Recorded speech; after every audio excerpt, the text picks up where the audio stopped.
Ji, recording on कर दिया हूँ। जी। आवाज आ रही? जी, रिकॉर्डिंग ऑन कर दिया हूँ।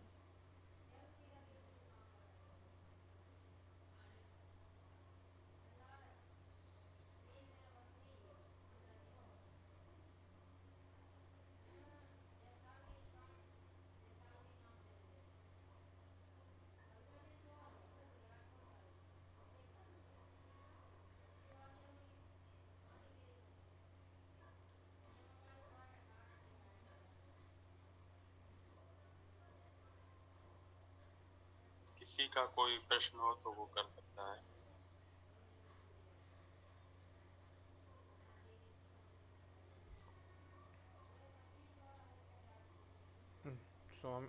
गौरव भैया। हाँ बोलो भाई जी। अच्छा, स्वामी जी आ गए। नमस्ते स्वामी जी महाराज।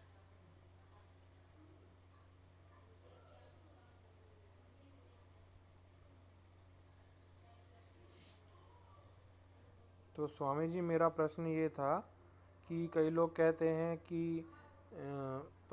चारों वेदों का ज्ञान अंदर पहले से ही है। अंदर पहले से ही परमात्मा जो है प्रेरित कर रहा है चारों वेदों का ज्ञान। क्या ये बात सही है स्वामी जी?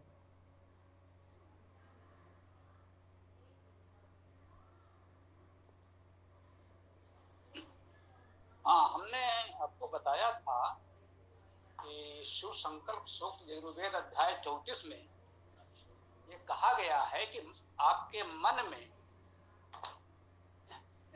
ये वेद स्वतः प्रतिष्ठित हैं। तो आशय ये है कि वेद चूंकि शाश्वत ज्ञान है, तो प्रकृति में सदा सर्वत्र उपस्थित है। मन हमारा चेतन है, उस चेतना को जागृत करके उसको हम अनुभव कर सकते हैं। एक सैद्धांतिक पक्ष है कि वो है तो, परंतु सामान्य रूप से हमें उसे स्वाध्याय के द्वारा सक्रिय करना तो पड़ता। यदि हम स्वाध्याय नहीं करेंगे तो मन में होते हुए भी वो दबा है, स्वतः प्रकट नहीं होता। अपवाद रूप में कोई व्यक्ति हो सकता है कि उसका मन स्वभाव इतना निर्मल स्वतः बचपन से हो, उसका परिवार सामाजिक परिवेश इतना उत्तम हो कि वह विद्या उसके अंदर स्वतः जागृत हो जाए। तो ऐसा बहुत दुर्लभ तो किसी के साथ हो सकता है, सिद्धांत रूप में कहें तो असंभव तो नहीं है, परंतु व्यवहारिक बात यह है कि मन में स्वतः प्रतिष्ठित है। परंतु इसका लाभ यही है कि जब हम स्वाध्याय करें तो धीरे धीरे वो जो दबा हुआ है वो उभरता जाएगा और हमें प्राप्त हो जाएगा। तो ये तो सत्य है कि मन में स्वतः प्रतिष्ठित है, परंतु उसे हमें स्वाध्याय के द्वारा जागृत करना पड़ता है। इसको इस रूप में समझें तो बात पूरी व्यवहारिक रूप में समझ में आ सकती है, संभव है। तो धन्यवाद स्वामी जी।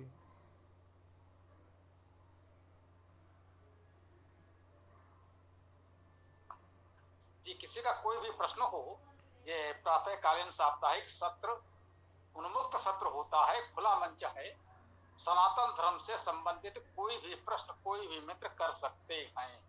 जी हिमेश जी, आपका जो भी प्रश्न हो आप रखें, अपना परिचय दे सकते हैं और जो कुछ जिसको बोलना है बोलिए। ये लिखकर भेजना थोड़ा हमारे लिए व्यवहारिक है, जिसको बोलना है बोलिए। तो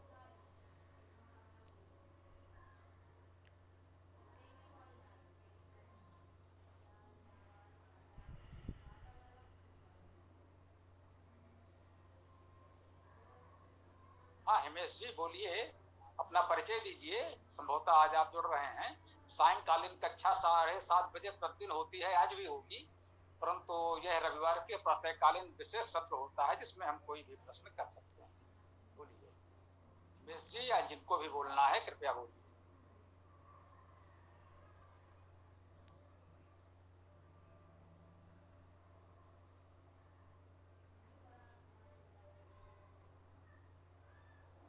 स्वामी जी नमस्ते। स्वामी जी, हम लोग जो मंदिरों में देव पूजन के लिए जाते हैं या इस प्रकार के जो भी कार्यों में शामिल होते हैं, तो ये हमको प्रारंभिक अवस्था में तो सहायता दे सकते हैं, देते भी हैं, तो इन्हें हम कितनी दूर तक जारी रखें या कहाँ पर ये स्वतः ही छूटने लगते हैं, उसके बारे में थोड़ा सा प्रकाश डालें।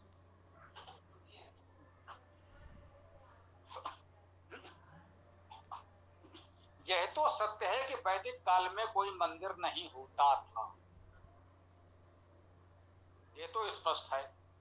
वैदिक काल में हमारे यहाँ मंदिर धर्मस्थल जैसी कोई अवधारणा थी ही नहीं। यूं कहें कि मंदिर भारतीय अवधारणा है ही नहीं, ये विदेशी अवधारणा है। भारत में मंदिरों की अवधारणा बाहर से आई है, ये कहने में मुझे कोई संकोच नहीं है। हाँ, ये अवश्य है, इसका ये अर्थ बिल्कुल न निकाला जाए क्योंकि बाहर से आया है इसलिए नहीं। बहुत सी बातें बाहर से आई हैं जो अच्छी हैं, उसे हम स्वीकार भी करते हैं, जो हमारे लिए उपयोगी नहीं है उसे हम स्वीकार नहीं करते। ये भाव रखना चाहिए, ठीक है। मंदिर की अवधारणा बाहर से आई है ऐसा मेरा मानना है। जो भी थोड़ा स्वाध्याय हमने किया है मुझे यही लगता है, भारत में तो नहीं। तो अब मंदिर बन ही गए हैं तो ये तो नहीं कर सकते हम सारे तोड़ दें। पहले क्या होता था, आश्रम होते थे ऋषियों के, अर्थात गुरुकुल होते थे, सीधे सीधे अध्ययन अध्यापन होता था। तो वो अध्ययन अध्यापन की परंपरा बनी रहे, मुख्य लाभ तो उसी से होगा। मंदिरों की पूजा उपासना को इतना ही कह सकते हैं कि चलिए उससे थोड़ा बहुत जो भी भावभूमि बनती है तो ठीक है, और कब तक करने का समझे कि इन सब परंपराओं से जितनी शीघ्र छूट जाए उतना अच्छा है। और स्वतः छूटने की बात तो यही है कि वेद से जितना हम जुड़ते जाएंगे इन सब बाहरी आडंबर से धीरे धीरे हमसे दूर होते जाएंगे। उसको हम जो कह सकते हैं, बात स्पष्ट हो गई हो तो ठीक है, अन्यथा कुछ कह सकते हैं अगर कुछ और हो तो। धन्यवाद स्वामी जी। मेरा अपना जो स्वाध्याय अध्ययन निकला उसमें मैंने ये पाया कि मंदिरों की परंपरा जैन और बुद्ध के बाद शुरू हुई। दूसरी बात, धीरे धीरे जब हमारे ऊपर आक्रांताओं के हमले आरंभ हुए, आक्रमण हुए, तो चूंकि उन्होंने मस्जिद और कब्र बनाना शुरू कर दिया तो उससे मंदिर के निर्माण के कार्य को गति पैदा हुई, ये भी मुझे ऐसा लगा। तीसरी चीज एक और दिखाई दी मुझे कि जो हमारे यहाँ पर 12 वर्ष में कुंभ के आयोजन का चलन है आजकल, ये राजा हर्षवर्धन के समय से आरंभ हुआ, उसके पूर्व में इसका कहीं कोई इतिहास दिखाई नहीं देता। क्या ऐसा भी कुछ है? जी, ये बात ठीक है कि भारत में मूर्तियों और मंदिरों का प्रारंभ जैनियों ने किया, बाद में बौद्धों ने भी उसे अपना लिया, और बौद्धों के बाद कह सकते हैं कि बौद्धों के ध्वंसावशेष पर जो ये वैष्णव शैव शाक्त मत उत्पन्न हुए, इन लोगों ने भी उस परंपरा को अपने तरीके से परिवर्तन करके स्वीकार कर लिया। ये बात तो आपकी बहुत कुछ ठीक है। उसमें कह सकते हैं यूनानी प्रभाव, यूनानी प्रेरणा वाली बात जो हम विदेशी प्रभाव कह रहे थे उसको इस रूप में भी देख सकते हैं। अब यह तो कोई बहुत महत्वपूर्ण विषय नहीं है जिस पर हम लोग ये तर्क वितर्क करें कि यूनानी प्रभाव से जैनियों ने प्रारंभ किया या जैनियों ने यहीं स्वतः प्रारंभ कर दिया था, यूनानी प्रभाव बाद में आया। जैसे भी है, इतना तो निश्चित है कि पहले भारत में नहीं था, ये बाद में जैनियों के समय से कह सकते हैं जैन मंदिरों से प्रारंभ हुआ, जो बौद्धों के बाद वैष्णव शैव शाक्त मतों ने भी अपना लिया और धीरे धीरे ये बढ़ता गया। आपकी ये बात भी ठीक है कि इस्लाम के आने के बाद जगह जगह उनके मस्जिदें बनने लगी, तो अब उसके प्रत्युत्तर में कहा जाए कि हमने भी मंदिर बनाने प्रारंभ कर दिए, तो अधिकांश मंदिर तो मुस्लिम शासन काल में बने हैं, यह भी निश्चित है। मुस्लिम शासन काल के पहले के मंदिर यत्र तत्र कोई जहां वहां कुछ रहे होंगे, लेकिन आज जो गली गली इतने मंदिर दिखते हैं उनमें अधिकतर 99% तो मुस्लिम शासन काल के ही हैं। जो प्रतिक्रिया स्वरूप बने तो कह सकते हैं उस समय की परिस्थिति के अनुसार एक राजनीतिक आवश्यकता की दृष्टि बने, तो कह सकते हैं ठीक भी थे। जैसे तिलक ने गणेश उत्सव प्रारंभ किया, अंग्रेजों के विरुद्ध एक आंदोलन का स्वरूप बन गया। तो गणेश उत्सव का अभियान था तो पूरी तरह राजनीतिक, कह सकते हैं स्वतंत्रता आंदोलन की एक रणनीति थी। अब भारत स्वतंत्र भी हो गया और गणेश उत्सव कुछ अधिक ही फैलता जा रहा है, जो कहीं कहीं हानिकारक भी होता जा रहा है। तो इसमें हमको थोड़ा विवेक का प्रयोग करना चाहिए। आज की स्थिति में तो यही कहा जा सकता है। ऐतिहासिक दृश्य तो बात आपने जो कही, हमने कही, कोई अंतर नहीं है, लगभग एक ही बात है। तो ये सच है कि उनकी कोई आवश्यकता नहीं है कि उनको पहले रखना आवश्यक है कि प्रारंभ में वो अनिवार्य है। ये है कि हैं तो हैं, अब कोई जाता है कुछ ना कुछ तो उसको थोड़ी बहुत सद्भावना वहां प्रेरणा मिलती है, तो अच्छी बात है, लेने दीजिए। उचित तो यही है कि सभी मंदिरों में वेद स्थापना की जाए और गुरुकुल स्थापित किए जाए सभी मंदिरों में। ये क्रमशः स्नेह पूर्वक प्रयास करना है, तोड़ने नहीं जा सकते। उनके प्रबंधकों को समझा बुझाकर वहां वेद स्थापना और वेद पाठ स्वाध्याय गुरुकुल की स्थापना का प्रयास किया जाए। हम लोग अभी बात कर रहे थे कि यहाँ पर एक मंदिर है जहाँ पर हमारे कोई मित्र हैं और वहां पर हम लोग एक वेद पीठ की स्थापना करें, वेद पाठ वेद प्रवचन की व्यवस्था करें। अभी हम लोग प्रयास बात कर रहे थे, अगर संभव हो सका तो करेंगे। यहाँ पर इस तरह के प्रयास हम लोग कर रहे हैं। ओम, ये सुनीता जी कुछ कह रही थी, बताइए। जी सर, मैं स्वामी जी मैं कहना चाह रहा था कि सती प्रथा हमारे धर्म में शुरू से है या बाद में आई है? क्योंकि हमारे विद्यालय के पुस्तकों में पढ़ाया जाता है कि सती प्रथा हिंदू धर्म की एक कुप्रथा है। क्या ऐसा सच है?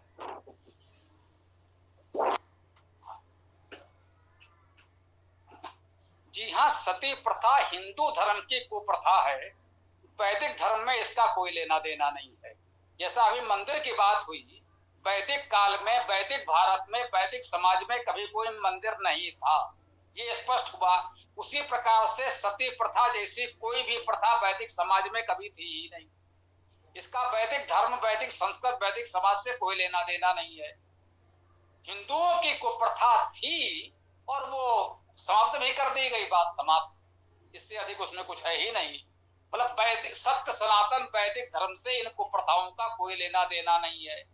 वेद में, वैदिक साहित्य में इनका कोई उल्लेख नहीं है। यह केवल बाद में आए हिंदुओं में कुछ कुप्रथाएं रही हैं।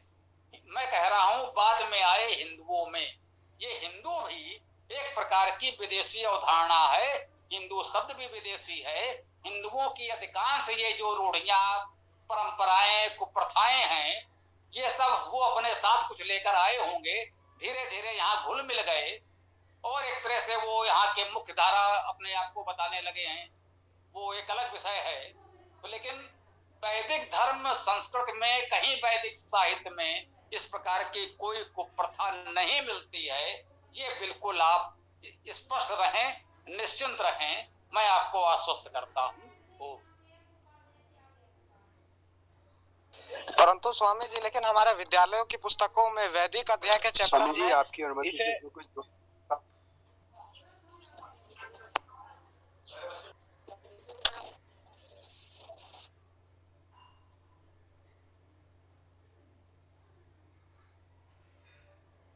एक एक करके बोल लीजिए। हाँ, ये सुनीता जी आपका लिखा हुआ है, क्या आपका नाम है? इसको चाहे ठीक कर लीजिएगा, बोलिए जो भी कहना चाहते हैं।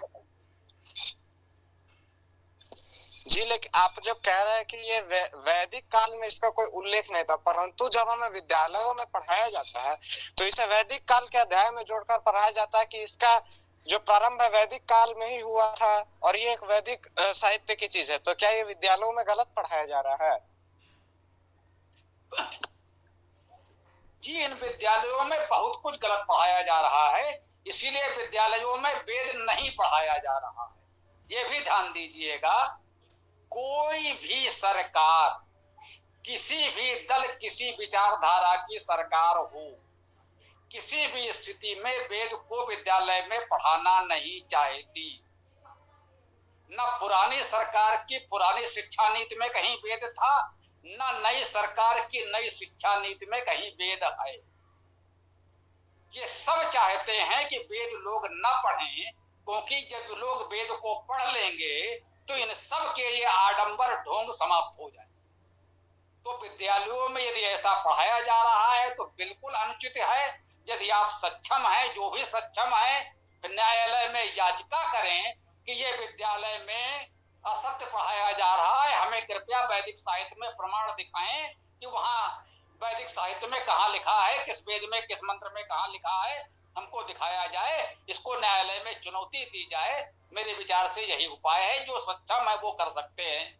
स्वाभाविक है न्यायालय में चुनौती देना और वहां पर अपनी बात को रख पाना, उसमें बहुत अधिक अर्थव्यवस्था भी चाहिए, खर्च भी है। तो जो इतने आर्थिक रूप से संपन्न है, साधन संपन्न है, वे कर सकते हैं। हमारे सामर्थ्य होती तो मैं अब तक सब कुछ ठीक करा देता, लेकिन यही उपाय है कि आप न्यायालय की शरण लें और उनसे कहें कि भैया सरकार हमको बताए कि ये कहाँ लिखा है, ये क्यों हमको पढ़ाया जा रहा है, तभी ठीक होगा। या फिर आप वैदिक दल बनाए, चुनाव लड़ाएं, आपकी सरकार आ जाए तो उसको ठीक कर पाए। और कोई उपाय मुझे नहीं दिखता। बहुत कुछ अनुचित हो रहा है, लेकिन उसे ठीक कैसे करें, इस पर हमें विचार करना है, जो संभव है हमारे सामर्थ्य में। जी तो ये हरीश जी कुछ कहना।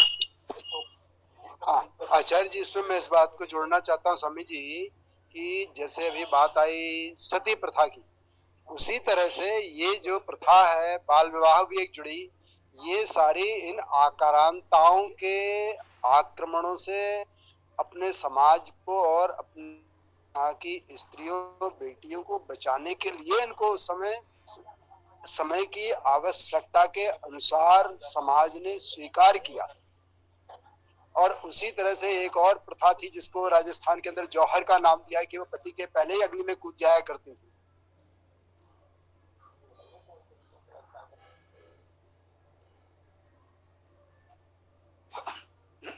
जी आपकी बात ये भी ठीक है।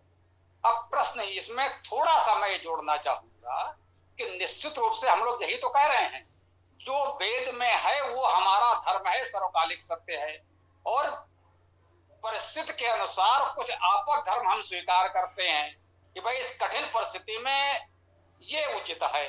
तो जब वो परिस्थिति बदल जाए तो हमें उन चीजों को ठीक कर लेना चाहिए।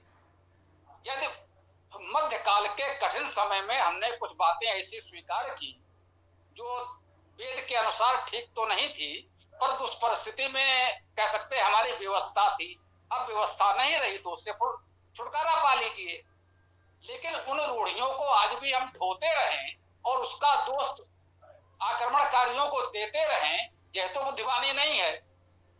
उन कठिन परिस्थिति में यदि हमने कोई निर्णय लिया, स्वीकार किया, ठीक किया उस समय, परंतु अब उसको ढोना तो ये हमारी मूर्खता है, इसके लिए वे आक्रमणकारी दोषी नहीं है। इस बात को हमें समझना है कि हम केवल उनको कोसते रहें और आज हम सुधारे नहीं, तो ये ठीक नहीं है। उस समय उसी कारण से हुआ, आपने जो कहा मैं पूरी तरह सहमत हूं, परंतु इस बात से सहमत नहीं हूं कि उस समय वो परिस्थिति बन गई तो आज भी हम उसे ढोते रहें और उसके लिए हम सुधार न करें, केवल उनको कोसते रहें। मेरी बात केवल इतनी है। आचार्य जी प्रणाम, मैं कुछ कहना चाहती हूँ। बोलिए जी, मेरा प्रश्न ये है कि मुझे ये ज्ञात हुआ कहीं से कि हमारा जो विवाह है अनुष्ठान, वो पहले मंदिरों में होता था और दिन के समय होता था, परंतु मुगल काल के आक्रमण के वजह से ये विवाह रात में फिर होने लगा ताकि लोगों को पता न चले और वो आकर हमारी बहू बेटियों को उठा के न ले जाए। क्या ये सत्य है? विवाह दिन में होता था? क्योंकि आज भी तमिलनाडु में कुछ जगह स्थानों पर विवाह दिन में ही होता है और मंदिरों में ही होता है। कृपया मार्गदर्शन करें। ये बहुत उत्तम प्रश्न है, ये लोगों को जानना चाहिए। विवाह दिन में होता था यह तो बिल्कुल स्वाभाविक है, क्योंकि प्राचीन काल में, वैदिक काल में जब ये विद्युत का प्रकाश नहीं था तो रात्रि में दीपक के प्रकाश में विवाह जैसे आयोजन कैसे किए जाएंगे। तो सभी संस्कार, सभी आयोजन जो भी इस प्रकार के संभव थे वे सूर्य के प्रकाश में ही होते थे। सायंकालीन संध्या वंदन के पश्चात तो केवल विश्राम का समय होता था, और जब अरुणोदय होगा उषा काल में लोग उठते थे और नित्य कर्म में तब लगते थे। तो यूं कहिए कि सायंकालीन संध्या के बाद, सायंकालीन संध्या के पश्चात तो निद्रा विश्राम का समय, और प्रातःकालीन ब्रह्म मुहूर्त में अरुणोदय के समय उठे, नित्य क्रिया से निवृत्त हुए, प्रातःकालीन संध्या की और फिर उसके बाद दैनिक कार्यों में लगे। यह तो बिल्कुल स्वाभाविक प्राकृतिक है, समझ में आता है। लेकिन जो कहा मंदिरों में होते थे, तो मंदिर थे ही नहीं, तो मंदिर में विवाह या कोई कार्यक्रम होने का तो कोई प्रश्न ही नहीं उठता है। मंदिर ही नई अवधारणा है। जैसे कहा कि आक्रमणकारियों के कारण उस समय की परिस्थितियों में तमाम अनुचित प्रथाएं प्रारंभ हुई। ये बताया कि मंदिर भी मस्जिदों के विकल्प के रूप में जगह जगह हमने बनाने प्रारंभ किए। तो मंदिर में विवाह होते थे, ये ठीक नहीं है। दिन में विवाह सहित सभी संस्कार, सभी कार्यक्रम सूर्य के प्रकाश में ही होते थे, ये पूरी तरह सत्य है। तो आचार्य जी, ये अभी भी क्यों यही स्थिति चल रही है? क्यों नहीं दिन में विवाह करने की मतलब वो लोग जो पंडित जो हमारे होते हैं, वो हमेशा शुभ मुहूर्त सायंकाल के बाद ही बताते हैं। वो दिन का विवाह तो कभी बोलते ही नहीं है, कहीं भी नहीं, हर जगह सायंकाल का बताते हैं। ऐसा क्यों है? देखिए, ऐसा है, आप जिन्हें पंडित कह रहे हैं और मुहूर्त निकालते हैं, ये महामूर्ख होते हैं। उनकी बात तो वैदिक समाज में करनी ही नहीं चाहिए। ये समाज के पथभ्रष्टक, महादुष्ट, धूर्त, ठग हैं। वैदिक समाज के लोग तो उनको वही कहते हैं, इसलिए उनकी चर्चा तो हमें करनी ही नहीं है। अब हमारी आपकी अपनी समझदारी है कि आपको जो भी कार्यक्रम करना है अपनी सुविधानुसार अपने घर में दिन में करें। हमारे परिचितों में ऐसा हुआ भी है, विवाह संस्कार उन्होंने दिन में दोपहर 12 बजे किया। तो जागरूकता आ रही है और समाज के प्रभाव से, वैदिक समाज के प्रभाव से धीरे धीरे लोग इन सब से बच रहे हैं। ये पंडित जी से शुभ मुहूर्त पूछना बंद कर दीजिए। पहला तो हमें यही करना है। जब शुभ कार्य हो जाए वही शुभ मुहूर्त होता है। किसी पंडित जी से शुभ मुहूर्त पूछने की कोई आवश्यकता नहीं है। पहले तो इस अंधविश्वास से छुटकारा पाइए कि पंडित जी कोई शुभ मुहूर्त बताएंगे। वो पंडित जी नहीं, महामूर्ख जी हैं, उनसे कुछ मत पूछिए। स्वयं अपनी सुविधा अनुसार जो आपको समय अनुकूल लगे, उचित लगे, उस समय आप अपने कार्यक्रम सूर्य के प्रकाश में दिन में संपन्न करें। इस पर हमारा यही निवेदन है। किरण जी कुछ कहना चाहते हैं तो बोलिए। नमस्ते स्वामी जी। स्वामी जी, मैं ना अभी कुछ दिनों से इस क्लास में जुड़ी हूँ, तो मुझे कुछ ज्यादा पता नहीं है क्योंकि मैं अभी जुड़ी हूँ। तो मैं एक मतलब क्वेश्चन करना चाहती हूँ, पता नहीं सही है क्या गलत है। मैं ये पूछना चाहती हूँ कि जो हम ये यज्ञ करते हैं तो वो सिर्फ मतलब जेंट्स ही करते हैं कि लेडीज भी कर सकते हैं? भैया, जो कार्य कोई कर सकता है उसे कोई और भी कर सकता है। वैदिक व्यवस्था में नर नारी या जाति पंथ का कोई भेदभाव नहीं। हाँ जी। यदि यजन करना है, यदि पुरुष कर सकता है तो नारी भी कर सकती है। और उसको मतलब यज्ञ करने से पहले हमें जनेऊ भी पहनना बहुत जरूरी होता है? बिल्कुल नहीं होता है। वेद में कहीं भी ऐसा कोई उल्लेख नहीं है। यदि वही बात है, यदि किसी समय हमारे समाज के मार्गदर्शक ऋषियों ने कुछ परंपराएं बनाई हैं तो वो जितना उपयोगी लगे, जितना संभव हो उसका निर्वाह कर सकते हैं, लेकिन उसे रूढ़ियां या बोझ न बनने दें। यदि यज्ञोपवीत धारण कर लेते हैं अच्छी बात है, लेकिन नहीं किया है तो इसका ये अर्थ नहीं है कि आप वेद नहीं पढ़ सकते। पहले तो आपका यज्ञोपवीत हो तब आप वेद पढ़ें, ऐसा नहीं है। आप जहां हैं, जैसे हैं, वेद का स्वाध्याय पाठ प्रारंभ कर दें। यदि आपको लगे कि यज्ञोपवीत भी हो जाए तो अच्छा है, तो जब अवसर मिले तो कर लें। हमारा तो यही निवेदन है। ओम। हाँ किरण जी। धन्यवाद स्वामी जी, आपने मेरा मतलब मार्गदर्शन करा, क्योंकि मुझे इस चीज से मतलब पता नहीं था कि सिर्फ औरत नहीं कर सकती, मतलब आदमी ही कर सकते। बहुत धन्यवाद। मतलब यज्ञोपवीत भी करना चाहे तो आपका यज्ञोपवीत भी हो सकता है, नारी का यज्ञोपवीत भी हो सकता है, परंतु यदि नहीं हुआ है तो वो बाधक नहीं है। हम केवल इतना कह रहे हैं। हाँ, कुछ कहना चाह रहे हैं तो आप बोलिए। और सुनीता जी ने भी हाथ उठाया हुआ है तो हाँ आचार्य जी, मैं ये प्रश्न करना चाहती थी कि ये जो आमीन शब्द है ये तो उर्दू है, ये मुसलमानों के द्वारा बोला जाता है? क्योंकि एक बार सत्यनारायण की एक कथा में मैं गई थी, वहां अंत में पंडित ने, पुरोहित ने अंत में, सबसे अंत में, कथा के अंत में आमीन आमीन आमीन बोला। तो मैंने उसे टोका, मैंने पूछा कि पंडित जी ये आपने क्या बोला, आमीन आमीन कहाँ है? इतने सालों से सत्यनारायण सुनते आ रही हूँ बचपन से, कभी आमीन शब्द मैंने नहीं सुना अंत में, ये तो मुसलमान बोलते हैं।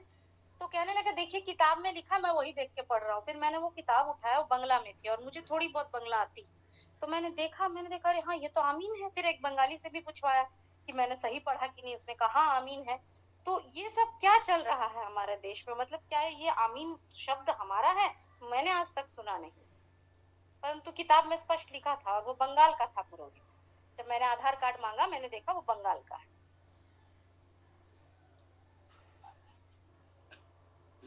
इसको जो मान ले कि इतना बड़ा व्यापक समाज है, इस समाज में बहुत कुछ चल रहा है। आज आपसे हमको ये जानकारी मिली कि ऐसा भी चल रहा है, इसके पहले तो हमारी जानकारी में ही नहीं था कि ऐसा भी चल रहा है कहीं। तो ऐसा और भी बहुत कुछ चल रहा होगा जिसकी जानकारी हमको या आपको नहीं होगी। तो हर एक को अलग अलग तो इस तरह ठीक करना संभव नहीं है। इसका उपाय यही है कि हम समझें और यथासंभव लोगों को ये समझाएं कि वेद ही हमारा मूल धर्म ग्रंथ है। हम सबको केवल वेद पाठ करना है, वेद स्वाध्याय करना है। हमें किसी सत्यनारायण कथा की और किसी पंडित जी की कोई आवश्यकता ही नहीं है। आप स्वयं वेद की पुस्तक लें और स्वयं उसे पढ़ें, स्वाध्याय करें। यदि कोई आपसे अधिक विद्वान है और आपको लगता है कुछ सीखने समझने की आवश्यकता है तो उस विद्वान से सीखें, केवल इतना करें। यदि आपको लगता है कि आप में योग्यता उतनी नहीं है, किसी विद्वान से सीखना आवश्यक है, तो उससे सीख लें। और ये जितने भी कथा, भागवत, सत्यनारायण कथा और राम कथा और भागवत कथा, इन सारे बातों से मुक्त हो लें, इसी में भला है। जैसा भी है कुछ उनको हमें करना ही नहीं है, उनसे हमें बच के चलना है। केवल वेद पाठ और वेद स्वाध्याय यही हमारा धर्म है। बाकी सब रूढ़ियां, आडंबर, पाखंड है, उससे आप दूर हो लें तो अच्छा है। धर्म के नाम पर वेद और केवल जी धन्यवाद, धन्यवाद आचार्य जी। परंतु मेरी दुविधा यह है कि जिस वक्त आपका वेद कक्षा चलता है उस वक्त मेरी बिटिया का क्लास चलता है मेरे मोबाइल से, तो मैं उस समय तो ज्वाइन नहीं कर पाती हूँ।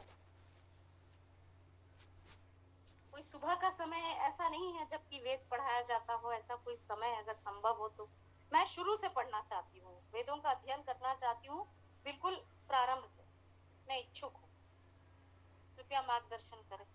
बहुत अच्छा है, ऐसा करिएगा। आप हमसे अलग से बात कर लीजिएगा, कोई रास्ता निकालने का प्रयास करेंगे। एक रास्ता तो यही है कि आप हमारा YouTube चैनल देख लें।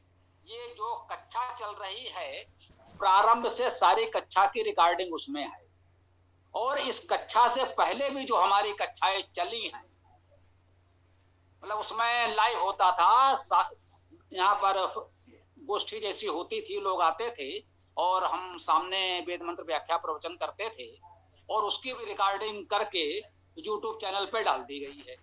तो आपको जब समय मिले, सुविधा हो, तो वो रिकॉर्डिंग तो आप सुन ही सकते हैं, उसमें तो कोई समय का बंधन है ही नहीं। तो इस तरह से आपको प्रारंभ से पूरी मंत्र व्याख्या जो भी हमने की है आपको मिल जाएगी। एक तरीका तो ये है। दूसरा, अलग से बात कर लें, यदि और बहुत से लोग इच्छुक हों, बहुत से लोगों को सायंकालीन समय में कुछ असुविधा हो, तो एक प्रयास किया जा सकता है, जैसा आपने कहा कि प्रातःकाल एक कक्षा और प्रारंभ कर दी जाए। तो वो सब फिर व्यक्तिगत बातचीत से ही हो सकता है, यहाँ तो नहीं। ठीक है जी धन्यवाद। जी सुनीता जी हाथ उठाए हैं तो जी मेरा प्रश्न ये है कि जब हम वेद पढ़ना शुरू करते हैं तो कई लोग कहते हैं कि वेद पढ़ने से होगा क्या, ना वेद पढ़ने से डॉक्टर बनेंगे, ना इंजीनियर बनेंगे, ना कुछ बनेंगे, तो वेद पढ़ क्यों रहे हो? ऐसा बात भी होता है, तो क्या सत्य है? जी बिल्कुल सत्य है। वेद पढ़कर कोई ऐसी डिग्री नहीं मिलेगी जिससे आप डॉक्टर, इंजीनियर, अकाउंटेंट बन सकें, ये तो ठीक है। जिनका जीवन केवल इतना ही है, उनको वेद या कुछ भी पढ़ने की आवश्यकता नहीं। तो फिर उनके लिए मंदिर, मस्जिद, कथा, वार्ता, किसी चीज की कोई आवश्यकता नहीं है। वो तो फिर नास्तिक या कम्युनिस्ट का जीवन जी सकते हैं कि खाओ पियो और मर जाओ। अगर इतना ही जीवन है पशुओं के समान, पशु और मनुष्य में कोई अंतर नहीं रहेगा। क्योंकि धर्मो ही तेषाम अधिको विशेषो धर्मेण हीना पशु समाना। बाकी लक्षण, भोजन, प्रजनन आदि जो भी है वो सभी पशुओं में, मनुष्य में समान है। केवल यही जो विचारशीलता है, जिसे हम धर्म भी कहते हैं, वही तो अलग है। तो जो कहते हैं वेद पढ़ने से क्या होगा, तो अब दो बातें हैं। यदि वो ये कहें कि वेद या अन्य किसी की तुलना करें, तब तो हम बता सकते हैं कि आपके उससे वेद क्यों अच्छा है, क्यों आवश्यक है। जैसा कि अभी हमने कहा कि ये सत्यनारायण कथा, भागवत कथा, रामायण कथा, इन सबसे बचो। वेद उससे आपको ज्यादा अच्छा मार्गदर्शन करेगा। जीवन को संतुलित और सफल बनाने के लिए वेद आपके लिए उपयोगी होगा। डॉक्टर इंजीनियर नहीं बनाएगा, लेकिन डॉक्टर इंजीनियर बनने के बाद, आईएएस करने के बाद, बहुत सफल जीवन जीने के बाद वे लोग तनाव में रहते हैं और आत्महत्या कर लेते हैं। वेद आपको इस स्थिति से बचा सकता है। मेरे पास रहने खाने की व्यवस्था नहीं है और मैं प्रसन्नता पूर्वक आप लोगों की भी ये सेवा कर रहा हूं। मैं मानता हूं ईश्वर को जब तक हमारी आवश्यकता है, तब तक वो हमारे लिए भोजन की व्यवस्था करेगा। जब उसको लगेगा इस पृथ्वी पर हमारा कार्यकाल पूरा हुआ तो बुला लेगा। ये आत्मविश्वास, ये बल आपको अध्यात्म से, वेद से मिलेगा। तो कोई कहे, आप कह सकते हैं गीता, रामायण, भागवत, बाइबिल, कुरान आदि की तुलना में वेद अधिक उत्तम है, श्रेष्ठ है, इस पर बात कर सकते हैं। लेकिन किसी को किसी धर्म से लेना देना नहीं है। फिर आप भोजन प्रजनन में लगे रहें, जैसे चाहे जिए मर जाए, फिर तो धर्म की आवश्यकता ही समाप्त हो जाती है। ठीक है ना। स्वामी जी, अगर वेद पढ़ने से कोई कुछ नहीं बन सकता, तो चरक और सुश्रुत जैसे चिकित्सक कैसे आए भारत में? देखिए, अब ये आपने अपने ही बात को काट दिया। जो बात कही गई, केवल जो वेद पढ़ते रहें, जो आपने कहा था वेद पढ़कर आपको कोई डिग्री नहीं मिलेगी कि आपको डॉक्टर की, इंजीनियर की डिग्री मिलेगी। लेकिन संपूर्ण विद्याओं का मूल स्रोत वेद है, इसमें कोई संदेह नहीं है। वेद से आयुर्वेद का विकास हुआ। वो जो आए, वेद से सूत्र लेकर आयुर्वेद का विकास हुआ, लोगों ने आयुर्वेद का अध्ययन किया। अब आयुर्वेद पढ़ करके आप आयुर्वेद के डॉक्टर बन सकते हैं, वो एक अलग विषय हो गया। आपने अपने ही बात को दोबारा काट दिया। तो ये तो ठीक है, संसार की समस्त विद्याओं का मूल स्रोत वेद है। तो वेद को पढ़ लेंगे तो उससे इन चीजों में हो जाएगा। वो आपका प्रश्न बिल्कुल अलग था, भाई वेद पढ़ने से क्या होगा, हमें डॉक्टर बनना है, इंजीनियर बनना, तो जाओ भैया डॉक्टर इंजीनियर बनो, मत पढ़ोगे, है ना। लेकिन इस रूप में तो सही है, वेद समस्त विद्याओं का मूल आधार है, मूल स्रोत है। परंतु हर व्यक्ति वेद पढ़ करके सुश्रुत तो नहीं बन जाएगा, हर व्यक्ति वेद पढ़कर चरक तो नहीं बन जाएगा, ये सत्य है। लेकिन फिर भी हर व्यक्ति वेद पढ़कर एक अच्छा मनुष्य बनेगा, एक तनाव मुक्त, प्रेम पूर्ण, उत्तम जीवन जिएगा। इतना तो वेद पढ़ने से अवश्य होगा। वो डॉक्टर बने न बने, इंजीनियर बने न बने, वो चाहे मजदूरी करे, चाहे अध्यापक हो, चाहे कहीं किसी दफ्तर में, कार्यालय में बाबू बने, लेकिन यदि वेद पढ़ता है तो उसका जीवन अपने साथ के अन्य लोगों की तुलना में अच्छा होगा, ये हम कह सकते हैं। वो विषय अलग है और ये विषय अलग है। वेद से ही समस्त विद्याओं का विकास हुआ है, वो आयुर्वेद हो या अन्य कोई विषय हो। वो तो फिर शोध का विषय है, जो वेद का इतना गंभीर अध्ययन करेंगे वो और नए विकास कर सकते हैं, जो विचार में कहीं ना हो। वो बिल्कुल अलग है। गुरु जी, एक और प्रश्न है कि घूंघट प्रथा क्या हमारे हिंदू धर्म में ही है या अन्य धर्मों में? देखिए, अन्य धर्मों में क्या है इसकी तो जानकारी होने का दावा करना भी नहीं चाहिए। हम देख रहे हैं कहीं पर नकाब की प्रथा है, हिजाब की प्रथा है, तो वो भी घूंघट का उनके तरीका है। घूंघट को भी यही कहा जाता है कि हमारे यहाँ तो पर्दा प्रथा नहीं थी, उसको भी यही कहते हैं कि मुस्लिम शासन काल में ही छिपाने की आवश्यकता पड़ी, पहले इसकी आवश्यकता नहीं थी। आप देखते हैं सीता राधा इन सबको, जो भी, अब राधा काल्पनिक है, एक अलग विषय है, कोई ना उठाए, मतलब जो भी प्राचीन आप देखते हैं वो राधा हो, नहीं तो रुक्मणी सही, आप सीता जी को देखते हैं, पार्वती जी को देखते हैं, कोनो घूंघट निकाले आपको दिखता है किसी चित्र में? सब सहज भाव से बैठे होते हैं। तो घूंघट ओघट ये सब अंधविश्वास रूढ़ियां कह सकते हैं, सब मध्यकाल में आई हैं, चाहे आक्रमणकारियों से बचने के लिए हो या किसी कारण से हो। अब वो सब समय गया, इन सबसे मुक्त हो जाइए, यही ठीक है। ओ।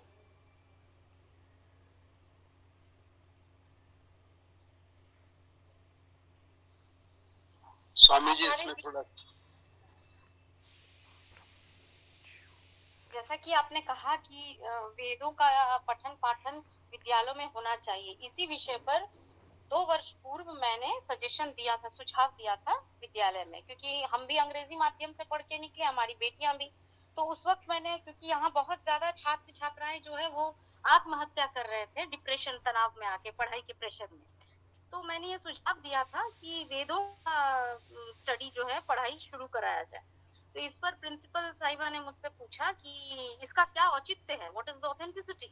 तो मैंने बोला ये डिप्रेशन को कम करेगा, सबसे बड़ी बात है हर बच्चे को एक अच्छा नागरिक बनाएगा, उसका ज्ञान बढ़ाएगा, उसको एक संतुष्ट जीवन देगा। मैंने यही 3 पॉइंट्स दिए थे। उसके बाद से वो प्रिंसिपल मेरे से मिलना छोड़ दी। मेरा कोई भी काम होता था तो वो अपने वो स्टाफ को बोलती थी जल्दी जल्दी इनको करा के भगाओ। This was the language she used to use. मतलब सुनना ही नहीं चाहते हैं कि वेद पढ़ाओ, बोल दिया जाए तो सही बात है, ये विद्यालय में ये चीज एक्सेप्ट नहीं करते हम लोग। और बाकी चीजों का जब जब मैंने सुझाव दिया था पहले, डांस के लिए, योगा के लिए, सब में मान गए और शुरू भी कराया, लेकिन वेद को नहीं स्टार्ट करा, ना ही उस पर। उसके बाद से तो मुझसे बात करना ही छोड़ दी।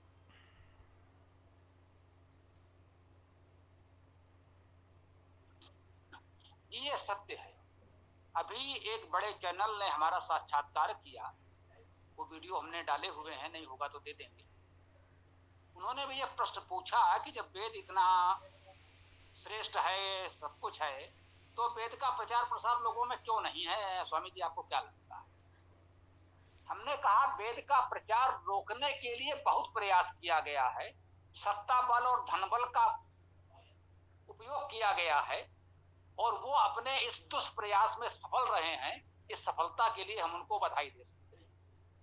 उनके पास धन बल है, उनके पास सत्ता बल है, और वे वेद का प्रचार रोकने के लिए पूरी शक्ति से लगे हुए हैं। इन परिस्थितियों में हमें वेद का प्रकाश करना है, हम लगे हैं। ईश्वर की कृपा से हो सकता है परिस्थितियां बदले तो हम सफल हों। और उसको क्या कह सकते हैं?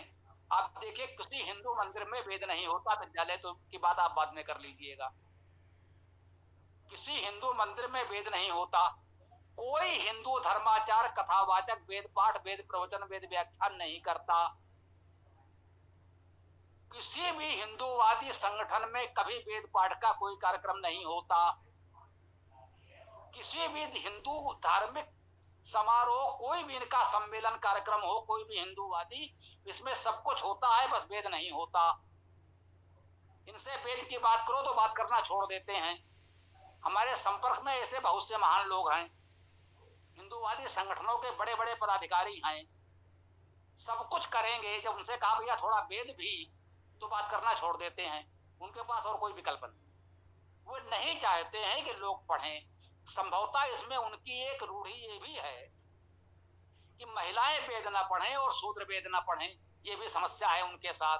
अब सब लोग वेद पढ़ेंगे तो फिर महिलाएं भी पढ़ेंगी, शूद्र भी पढ़ेंगे, और लोग कैसे पाएंगे आज के वातावरण में? इसलिए उन्होंने तय किया कि वेद पढ़ो ही मत, समस्या समाप्त।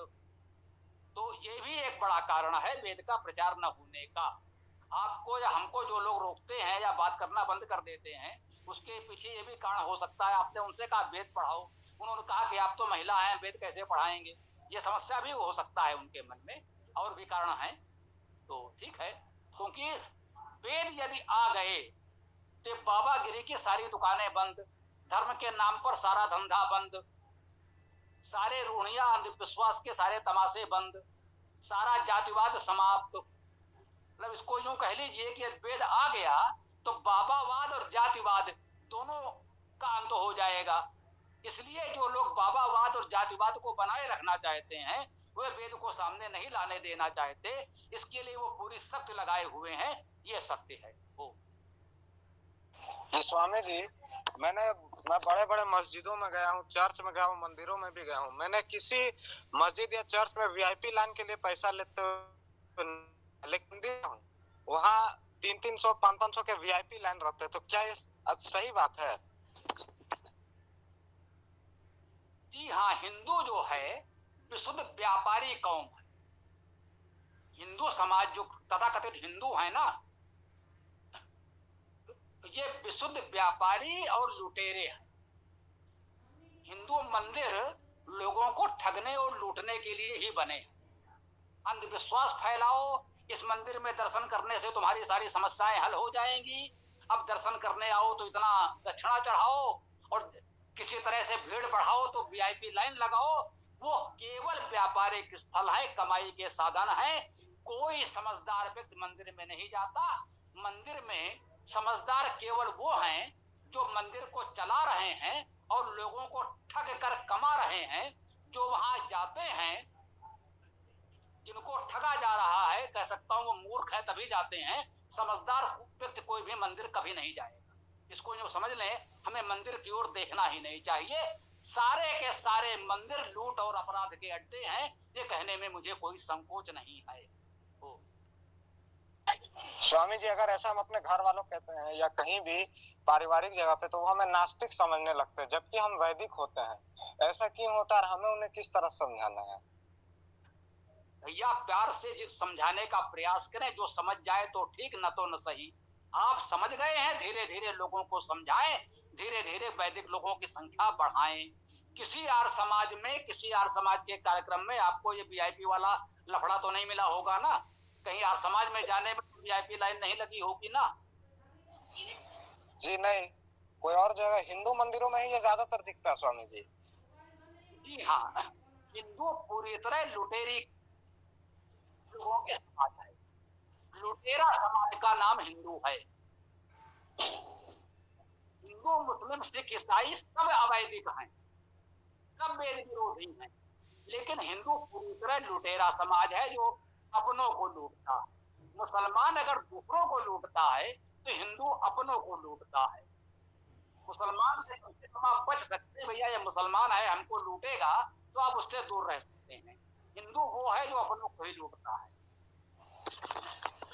स्वामी जी, एक और प्रश्न है कि जो आर्य, कथित आर्य वेद का जो पाठ करते हैं, क्या ये बाहर से आए थे, बाहरी नस्ल है, या हमारे भारत की नस्ल है? कई लोग कहते हैं कि इन्हें ये भारत की नस्ल है, परंतु विदेशी महानता दिखाने के लिए इसे बाहरी नस्ल कहा जाता है आर्यों को। तो क्या आर्य बाहरी नस्ल है या देसी नस्ल है?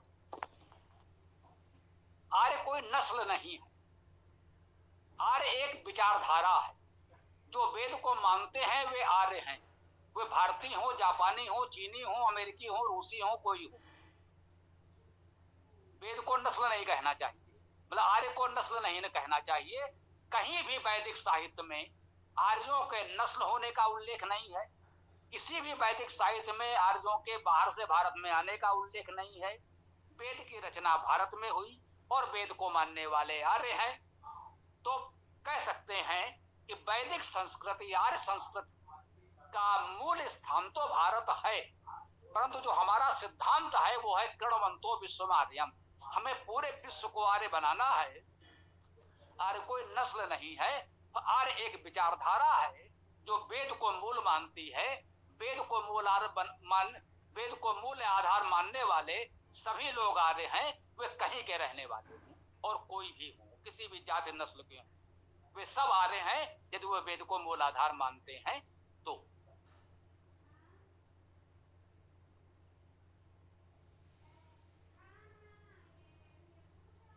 जी बोलिए, हरीश जी कुछ कह रहे हैं क्या? जी स्वामी जी, जो बीच में एक प्रश्न आया था कि हिंदू विवाह जो थे मंदिरों में हुआ करते थे, तो वास्तव में वे मंदिर नहीं थे, वे गुरुकुल थे। आचार्यों के अपने निवास आश्रम थे जहां गुरुकुल चला करते थे। दूसरी बात एक और भी आई यहाँ पर, जिसमें जाति प्रथा वगैरह ये सभी जो थी अपने आक्रांताओं से बचाव के लिए जो हिंदू समाज ने अपनाए उस समय, हिंदू नाम तो बाद में दिया गया इन सबके द्वारा, वास्तव में हम सब तो सनातनी ही हैं, आपने ठीक कहा उस ओर संकेत करके। और उनकी भाषा में हिंदू शब्द जो है लुटेरा, चोर, ठग, धूर्त, मक्कार इस तरह से दिया गया है। तो जो कह रहा था वो ये था कि उस आक्रांताओं से बचाव के लिए हमारे यहाँ जैसे सती प्रथा चली, बाल विवाह चले, उसी तरह से एक और चला जिसमें हम आज भी अपने समाज के लोगों को भंगी कहते हैं, जो मैलाड होते रहे, चूंकि उनकी पत्नियां बीबियां जो थी उनका मैला उठाया उन्होंने उससे बचने के लिए। हमारे समाज में एक और लोग हैं जिन्होंने सुअर पाले उनसे बचाव के लिए, चूंकि सुअर उनके हराम है तो वो लोग पासी कहलाए। इस तरह से तमाम सारा क्रम चला है जिसे हमको निहायत ही बदलने की और समझने की जरूरत है। एक और हमारे यहाँ से प्रश्न उठा कि वेदों के बारे में, कि वेदों को विद्यालय में नहीं पढ़ाया जाता। निश्चित रूप से जिस चीज को उन्होंने उठाया, मैंने भी कुछ अपने पुरोहित परिचितों से बातचीत की जो मंदिरों के पुजारी हैं, कि भाई अपन लोग जो है कुछ वेद अध्ययन का कार्यक्रम शुरू करें। तो उसके बाद उन्होंने जब भी देखा गुप्ता जी आ रहे हैं, तुरंत वो उठ के वहां से हट जाते, अपने किसी दूसरे शिष्य वगैरह को लगा देते वहां पर पुरोहित के लिए।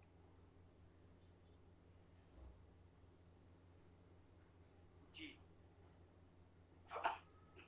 आपकी सारी बात ठीक है, मुझे निष्कर्ष रूप में दोहराना ही पड़ेगा वही बात कि जो भी कुप्रथाएं मुस्लिम आक्रमणकारियों के समय में आई, हम इस विवाद में न पड़े। मान लिया जो आपने कहा ये भंगी, पासी या जो भी ये छुआछूत भेदभाव उस समय आया। देखिए, यदि मुसलमानों के कारण कुछ लोगों ने मैला ढोना प्रारंभ किया, कुछ लोगों ने सुअर पालना प्रारंभ किया, या कोई भी ऐसे कार्य प्रारंभ किए, लेकिन छुआछूत भेदभाव हमने किया, मुसलमानों ने नहीं। इसके लिए मुसलमान दोषी नहीं है, उसके लिए हम दोषी। और हमें अपना ये अपराध स्वीकार करना चाहिए, मुसलमानों के सर मढ़ना नहीं चाहिए। हम आज भी छुआछूत बनाए रखना चाहते हैं, आज भी उन गलत परंपराओं को ढोना चाहते हैं, और केवल ये कहकर बचना चाहते हैं कि ऐसा तो मुसलमानों के कारण हुआ। यह उचित नहीं। यदि मुसलमानों के कारण हुआ भी तो भाई अब तो मुसलमानों का शासन नहीं है, अब तो हिंदूवादी शासन है, अब तो सुधर जाओ। लेकिन आज भी वो सुधरने को तैयार नहीं है। कानपुर में हम लोग रहते हैं, कानपुर में कई वेद विद्यालय हैं, वहां केवल ब्राह्मण बालकों का प्रवेश होता है, अन्य किसी जाति के बालक का प्रवेश वहां नहीं हो सकता।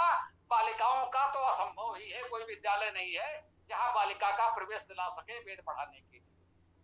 वेद विद्यालय में केवल ब्राह्मण बालकों का प्रवेश होता है। इसके लिए क्या मुसलमान उत्तरदायी है? यह तो नियम मुसलमानों ने नहीं बनाया ना कि आपके वेद विद्यालय में केवल ब्राह्मण बालक जाएगा। उनके मदरसे में भी आपका बच्चा पढ़ सकता है, वे मदरसे में आपके बच्चे को पढ़ने से रोकेंगे नहीं। आप वहां न भेजना चाहें, आपकी इच्छा है। यदि आपके आसपास मदरसा है और कोई दूसरा विद्यालय नहीं है, आपको लगे कि अनपढ़ रहने से अच्छा है कि हमारा बच्चा मदरसे में ही कुछ पढ़ लेगा, तो बहुत से मदरसों में बहुत से हिंदू बच्चे पढ़ते हैं, वो कभी किसी को प्रवेश देने से नहीं रोकते। वे पढ़ाते वही है जो उनको पढ़ाना है, वे एक अलग विषय है। मदरसे में वो कुरान पढ़ाएंगे, लेकिन वो ये नहीं कहेंगे कि गैर मुस्लिम है तो वहां प्रवेश नहीं हो सकता। यहाँ पर वेद विद्यालय में केवल और केवल ब्राह्मण बालकों का प्रवेश होता है। उनके आचार संचालक आकर हमसे मिले, बात हुई कि उनको हम कुछ वेद पढ़ा दें, लेकिन उनकी ये समस्या थी, भाई लोगों ने हमसे बात करना बंद कर दिया। वो योजना धरी की धरी रहेगी। किसी हमारे परिचित ने उनको बताया कि भाई स्वामी जी हैं, वेद के इतने जानकार हैं, तो वो थोड़ा आप लोगों को वेद पढ़ा देंगे। उनको ये सब पता चला, हाँ, तो केवल तो इस मुद्दे पर कि भैया वो उनका सुरक्षित रहे कथित रूप से जातिवाद, मतलब वो वेद विद्यालय है, अड्डे हैं, इसके लिए क्या मुसलमान दोषी है? इसलिए केवल और केवल ये है, हमें इस तथ्य को स्वीकार करना चाहिए।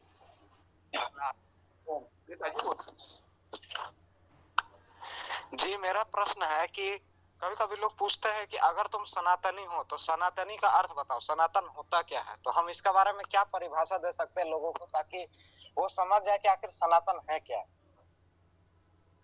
जी, इसके हम दो उत्तर आपको बता देते हैं। सनातन शब्द का अर्थ है शाश्वत, सदा रहने वाला। प्राचीनता अनादिकाल से है, अनंत काल तक रहेगा, ये सनातन का शाब्दिक अर्थ है।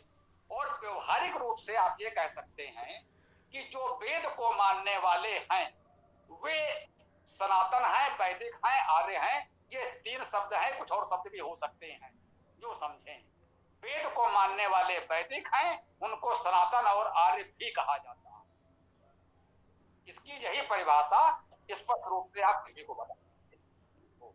जी, सनातन और हिंदू क्या अलग अलग शब्द है? दोनों का अलग अलग अर्थ है? सनातन तो वो है जो वेद को मानता है, हिंदू वो है जो वेद को नहीं मानता है, वेद विरोधी है, उसे हिंदू कहते हैं। हिंदू विदेशी शब्द है, हिंदू विदेशी अवधारणा है। हिंदू कभी वेद नहीं पढ़ता। जो वेद पढ़ लेता है वो हिंदू नहीं रहता, वो सनातनी हो जाता है, उसकी घर वापसी हो जाती है। अधिकांश हिंदू वो हो गए हैं, हिंदू थोड़े से बाहर से आए होंगे, उन्होंने इस देश के अधिकांश लोगों को हिंदू बना लिया। जब मुसलमान आए तो उन्होंने बहुत से लोगों को मुसलमान बना लिया। जब अंग्रेज आए तो उन्होंने बहुत से लोगों को ईसाई बना लिया। जो यहाँ के मूल वैदिक सनातनी आर्य हैं, उनकी संख्या बहुत सीमित हो गई है। दयानंद ने पुनर्जागरण का अभियान चलाया तो बहुत से लोगों की घर वापसी हुई, बहुत से लोग सनातन आर्य वैदिक धर्म में वापस आए। उनमें कुछ मुसलमान थे, अधिकतर हिंदू थे, ये बात सत्य है। तो हमें सारे हिंदू, मुस्लिम, सिख, ईसाई आदि जो हैं, हमें सबके घर वापसी करा के सबको वैदिक सनातनी आर्य बनाना है। ये हमारा अभियान है, कर्णवंतो विश्वमार्यम। ओम। तो क्या धर्म सिर्फ एक है सनातन, बाकी सब मजहब है क्या? जी, ये भी सत्य है। तो धर्म तो एक होता है, सत्य सनातन वैदिक धर्म है, क्योंकि धर्म अलग अलग नहीं हो सकते। धर्म तो एक ही होता है, जो मनुष्य को धारण करना चाहिए, जो मनुष्य के लिए उपयोगी है, वो धर्म है। और वो धर्म केवल एक होता है, बाकी सब केवल आडंबर है। अभी किसी सज्जन ने पढ़ भी नहीं पाया, कृपया आप किसने क्या लिखा था। धर्म और मजहब का शाब्दिक अर्थ में अंतर क्या है स्वामी जी?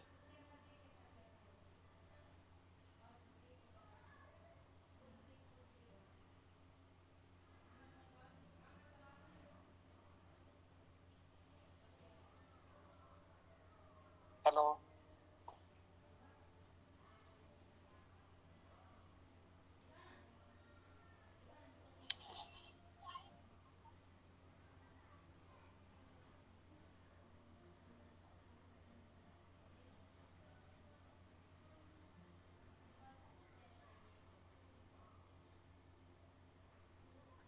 किस सज्जन ने क्या लिखा था, मैं देख नहीं पाया हूं, कौन थे, कृपया बोलिए।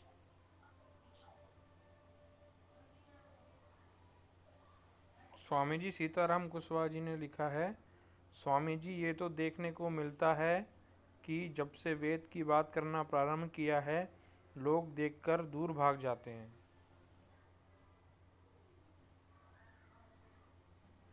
सीताराम जी जुड़े हैं तो अपना चेहरा दिखाइए, बोलिए भाई। ये लिखने से काम नहीं चलेगा। आप तो पुराने साथी हैं, प्रारंभ से जुड़े हैं, आप जानते हैं कि हम लोग ये इस तरह से नहीं कर पाते। आपको तो बोलना चाहिए ना, आप तो संचालकों में हैं।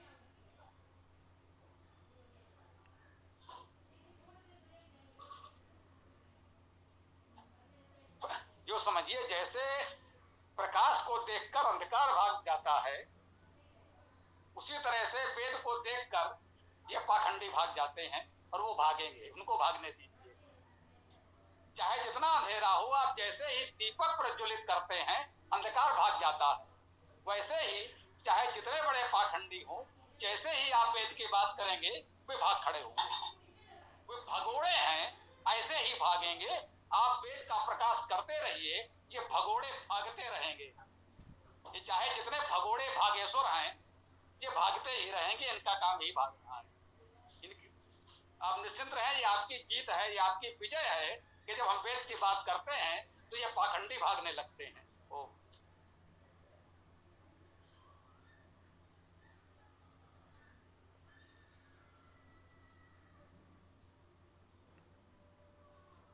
जी, बोलिए, और किसी को कुछ बोलना है?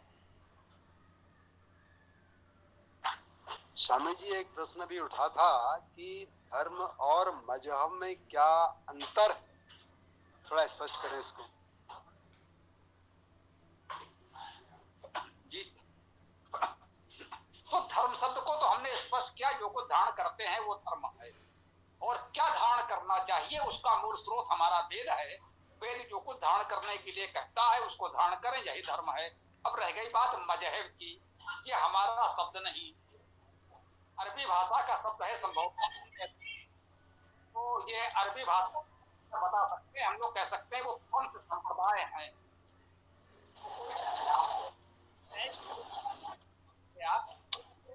में किसी व्यक्ति ने उनको अच्छा ही रास्ता दिखाया होगा, कोई बहुत बुरी तरह से समा था, तो उन्होंने बताया होगा भैया थोड़ा बहुत तो इससे उभरो, तो उस समय के लिए उसका अच्छा प्रयास भी रहा हो,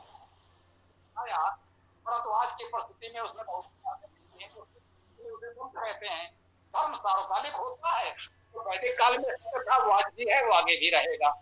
ये सत्य सनातन धर्म ही हमारा पूरा है, सनातन वैदिक धर्म एक धर्म है, बाकी सब समझ है, संप्रदाय जो भी कह लीजिए एक ही बात।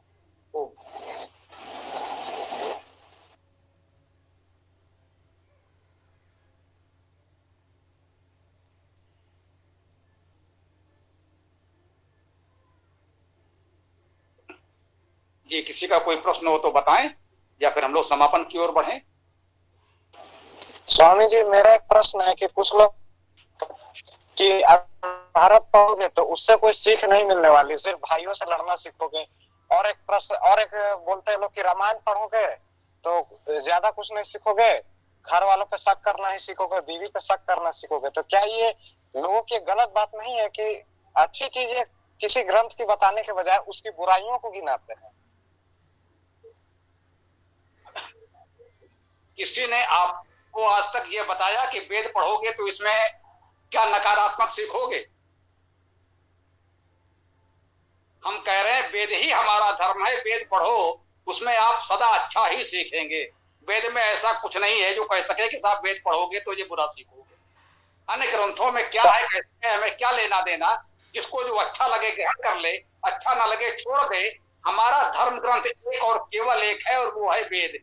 वेद सबको पढ़ना है, और वेद के विरोध में आज तक कोई कुछ नहीं बोला। स्वामी जी, हमारे एक पुस्तक में लिखा हुआ था, पढ़ने वाली पुस्तक है, उसमें लिखा हुआ था कि किसी वेद, ऋग्वेद या कोई वेद, उसमें लिखा हुआ था कि कन्याओं के जन्म की निंदा की गई है। तो क्या ये सही है स्वामी जी कि वेद में कन्याओं के जन्म की निंदा की गई है? यार, ऐसे मूर्ख लोग क्या बकते रहते हैं, उसकी तो बात करना भी हम उचित नहीं समझते। क्या उसमें कोई वेद मंत्र दिया था? क्या आपको वेद में ऐसा कुछ लिखा हुआ मिला? ऐसे मूर्ख पाखंडी क्या बकते हैं? इन धूर्तों के बारे में तो हम लोगों को बात करके अपना समय और ऊर्जा नष्ट नहीं करना चाहिए। यदि आपने वेद में कुछ पढ़ा हो कि भाई हमने उस वेद मंत्र में ये बात पढ़ी है जिस पर हमें कोई आशंका, कोई संशय, कोई भ्रम है, तो वो बताइए, मैं दूर कर दूंगा कि भाई इस वेद मंत्र का ये अर्थ है, यहाँ आपसे समझने में कोई भूल चूक हुई है। जिन्होंने वेद देखा नहीं, वे वेद विरोधी लोग लोगों को वेद से दूर करने के लिए कुछ भी उल्टा सीधा बकते रहे हैं। तो इन धूर्त वेद विरोधी पाखंडी लोगों के विषय में तो हमें बात नहीं करनी चाहिए। वो इस योग्य नहीं है कि हम उनकी चर्चा भी करें। जी स्वामी जी, क्षमा चाहता हूँ।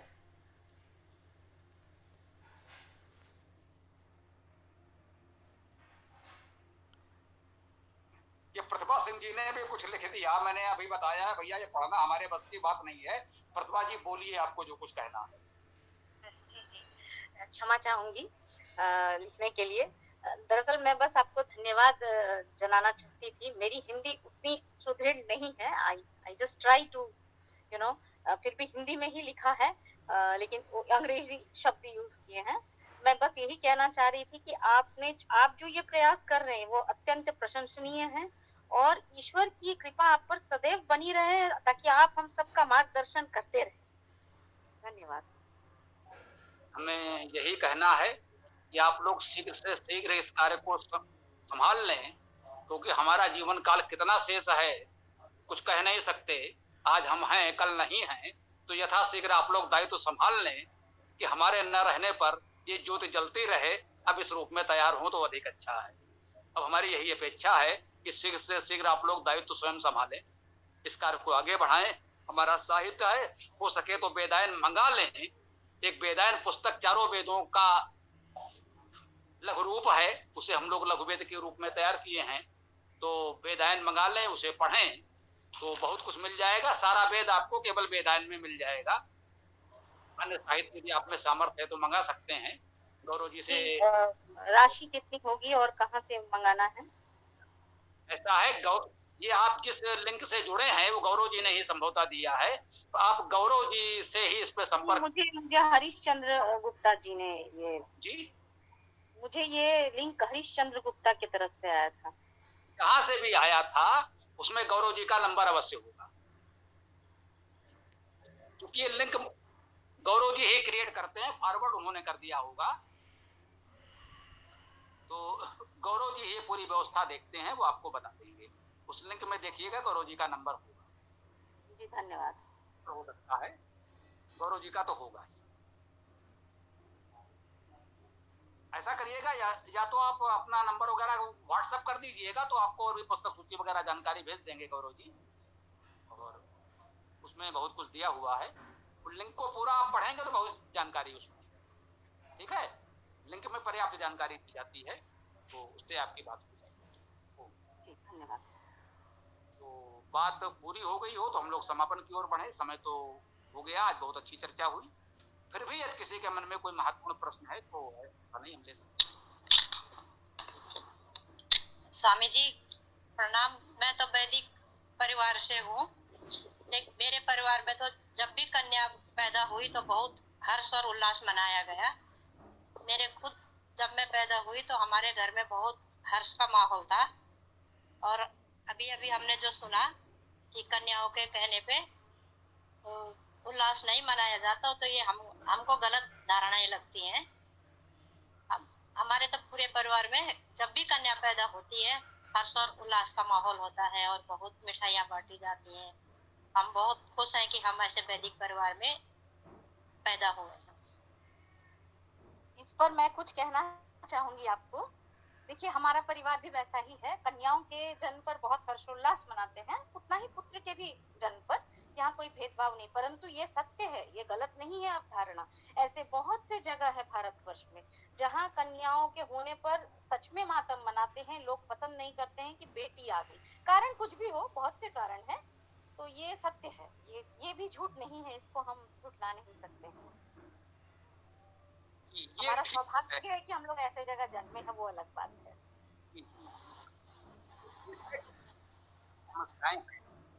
और आपने कहा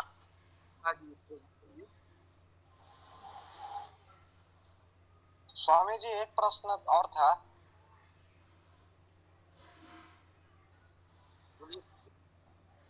जी कि कई लोग कहते हैं कि सनातन धर्म में दहेज प्रथा थी, क्या दहेज प्रथा हमारे सनातन धर्म में है?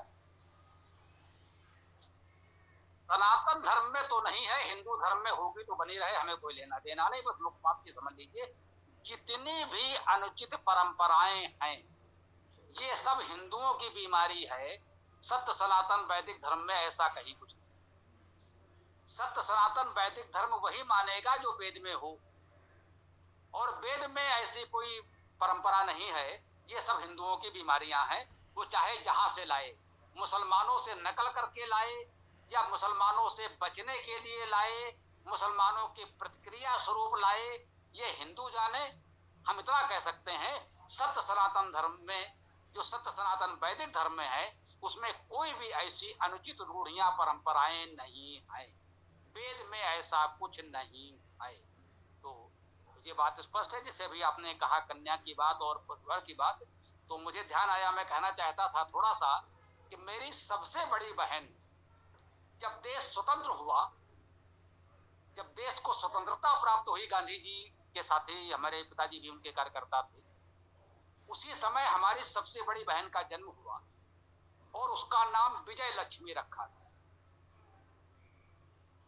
देश की स्वतंत्रता और उनका जन्म, ये नहीं कह सकते कि हाँ कुछ दिन आगे पीछे कौन था, स्वतंत्र देश हो गया तब उनका जन्म हुआ या उनका जन्म हुआ तत्काल देश को स्वतंत्रता मिल गई। तो ये मेरी माँ ने मुझे बताया था कि जब देश स्वतंत्र हुआ था तब इसका जन्म हुआ था, तब इसका नाम विजय लक्ष्मी रखा गया था। मेरी दीदी, आप समझ सकते हैं कि इस आयु में हम हैं, उनके बच्चों के बच्चे होंगे। 1947 का जन्म, और हम लोगों ने जो समझ लीजिए तो वैदिक समाज में, सत्य सनातन वैदिक धर्म में कोई कुप्रथा, रूढ़ियां, परंपराएं, अंधविश्वास नहीं है। ये सब हिंदू लोग कहीं से लाए हों। धीरे धीरे उनको, हिंदुओं को इन रूढ़ियों परंपराओं से मुक्त करने का अभियान हम वैदिक लोगों को चलाना है। प्यार से प्रयास करना है, खंडन नहीं करना है, शास्त्रार्थ नहीं करना है, कोई विवाद नहीं करना है। प्रेम पूर्वक उनको हमें वैदिक धर्म में वापस लाना है, ये हम प्रयास करें। ओ स्वामी जी, अहिंसा परमो धर्म, क्या ये श्लोक वेद का है? नहीं, यह वेद का नहीं। ये संभवतः महाभारत या अन्य भी अनेक ग्रंथों में इस प्रकार की बातें मिली हैं। ये शब्द वेद के नहीं, परंतु वेद निश्चित रूप से आपको ये कहता है कि अनावश्यक हिंसा ना करें, और आवश्यक हो जाए तो हिंसा।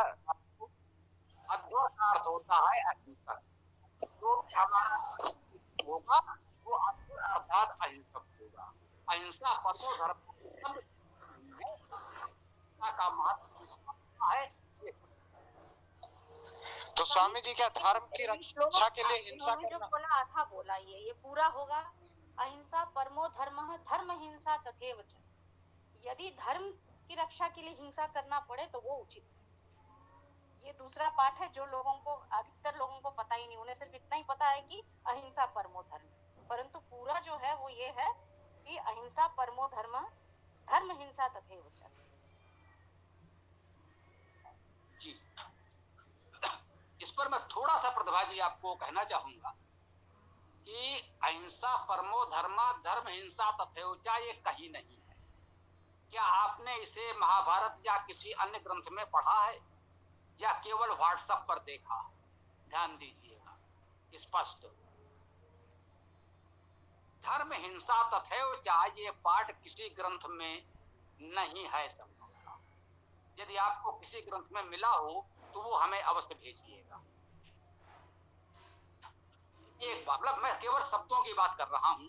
जैसा कि इन्होंने अहिंसा की बात की तो मैंने कहा वेद में ये शब्द तो नहीं है, ये वेद का मंत्र नहीं है, परंतु अहिंसा का महत्व वेद में है। ये दो बातें बिल्कुल अलग है। जैसा आपने करूंगी, मैं चेष्टा करूंगी ये कहीं है कि नहीं, और यदि होगा तो प्रमाण स्वरूप जरूर इस बात को मैं फिर उल्लेख करूंगी। वैसे मेरे पास भी इसका कोई प्रमाण नहीं है। स्वामी जी, नहीं है, ये मैं बात पूरी तो वेद ने अहिंसा का महत्व तो बताया है, तो ये बात कि तुम हिंसा ही करना, क्योंकि हिंसा करो तो हिंसा करते हैं। हिंसकों की अनुमति वेद देता। वेद के अनेक मंत्रों हिंसक हैं उनके।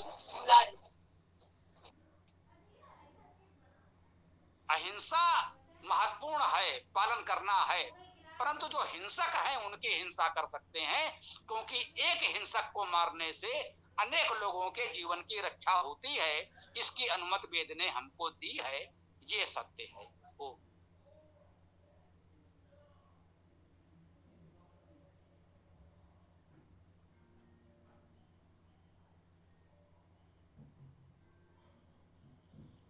स्वामी जी, इस चर्चा में एक चीज बता देना चाहता हूँ कि ये जो है मंत्र जैनियों का है, जिसे हमारे समाज के अंदर अम्बेडकर वादियों ने प्रचारित कर दिया। अक्सर वो लोग इस बात को सनातनी और हिंदुओं के ऊपर थोपते रहते हैं।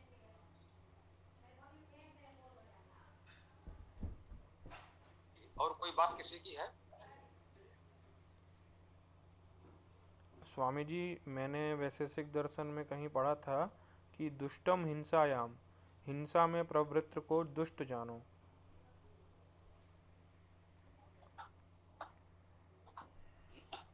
जी हाँ, जो हिंसा में प्रवृत्त है या कारण समाज में हिंसा करता है वो तो दुष्ट ही है। हमने क्या कहा, जो ऐसा दुष्ट है उसकी हिंसा तो की जा सकती है ना। वेद ये कहता है धुर्वो वश धुर धुरवंतम, जो हिंसक है उनकी हिंसा करो, हिंसकों को हिंसा करो। किसी अहिंसक की हिंसा करने की अनुमति वेद नहीं देता। जो समाज के लिए हानिकारक हो जाए, जो बहुतों की हिंसा करने पर उतारू हो, ऐसे एक को मार देने से बहुतों की जीवन रक्षा होती है, वेद उसकी अनुमति अवश्य देता है। यदि एक गाय हमारे किसी आचार गुरु, कोई सिंह हो, बाघ हो, यदि कोई बाघ चीता हमारे किसी गुरु को मारने जा रहा हो, हमारे आचार विद्वान को मारने के लिए आ रहा हो, तो क्या हम उसे नहीं मारेंगे? हम उस आचार विद्वान की रक्षा के लिए उस बाघ या चीते की हत्या कर सकते हैं। तो ये परिस्थितियों को हमें देखना होता है। वेद ने अहिंसा को प्रमुखता दी है, परंतु ये कहा है कि हिंसक की हिंसा की जा सकती है। जो बहुतों के लिए घातक हो जाए उसकी हिंसा की जा सकती है। इस प्रकरण को यहाँ पर पूर्ण समझा जाए। अब समय पर्याप्त हो गया है, तो आज की कक्षा को हम लोग विश्राम भी दे सकते हैं। कोई और महत्वपूर्ण प्रश्न किसी का है तो नहीं? अब समापन की ओर बढ़ना चाहिए। नहीं, कोई मौलिक महत्वपूर्ण प्रश्न हो तो हम ले लेंगे, ऐसा कोई समय का बंधन नहीं है। बात होनी चाहिए और बात हो गई है तो अब समापन किया जाए।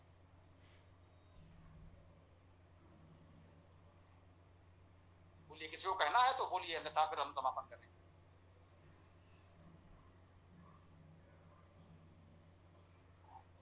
ठीक है, तो ओम मंत्र के साथ समापन कर रहे हैं गौरव जी और सभी लोग। ओम।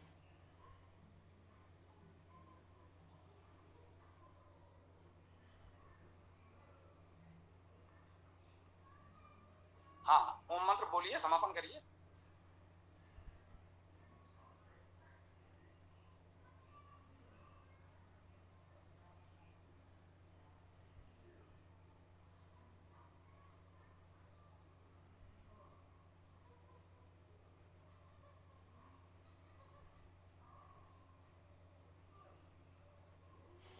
स्वामी जी, एक प्रश्न है।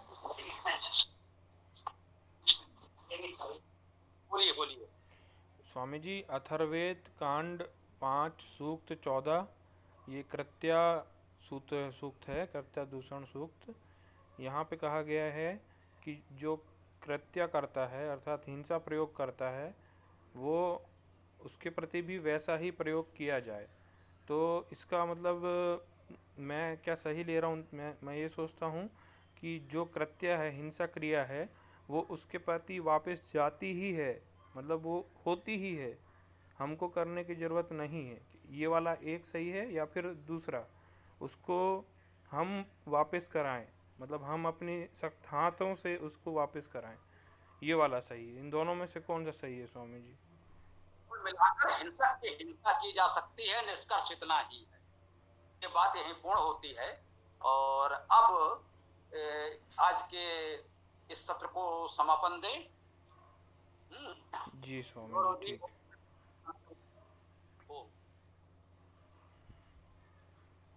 ओम यो असो आदित्य पुरुषः तो असो अहम् ओम खम ब्रह्म ओम खम ब्रह्म। सभी को नमस्ते।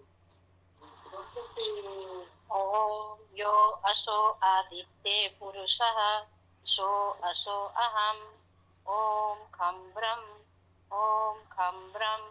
सभी को सादर नमस्ते। यो अस्ति आदित्य पुरुषः सो असो अहम ओम खम ब्रह्म। सभी को नमस्ते। ओम यो असो आदित्य पुरुषः सो असो अहम ओम खम ब्रह्म ओम खम ब्रह्म। सभी को नमस्कार। ओम यो असौ आदित्ये पुरुषः सो असौ अहम् ओम खम ब्रह्म ओम खम ब्रह्म। सबको सादर नमस्ते जी।